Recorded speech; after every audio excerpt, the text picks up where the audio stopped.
May i-reveal ako sa inyong sikreto na hindi sinasabi ng iba. Panoorin nyo tong buong video at sana may maitulong ako sa inyo kahit konting kaalaman lang pagdating sa paglilinis ng sapatos.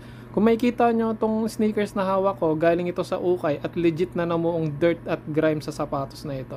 Ang ginagamit kong panlinis, syempre walang iba, Trinity Pro Plus, 120 ml. 169 pesos lang yan. So lalagyan ko muna ng shoe tree to, ayan, makikita nyo. So hindi ito bagong sapatos na dinumihan lang for marketing purposes. Ito yung gagamitin natin shoe cleaner, Trinity Pro Plus, 120 ml. May kasama ng soft bristle brush at microfiber towel. I-sprayan ko lang yung canvas and then brush para lang matanggal yung amoy ukay. Meron kasi itong essential oil, pang deodorizer at anti-bac. Wag nyo nga palang isosoak or yung nilulubog sa tubig lalo pag may suede gamusa sa material ng sneakers nyo.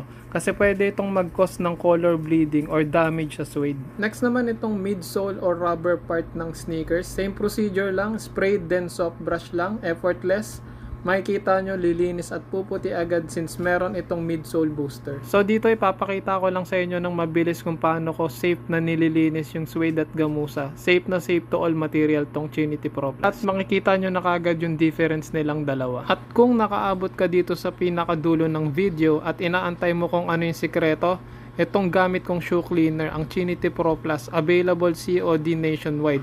Click nyo lang yung link sa description at sa comment section.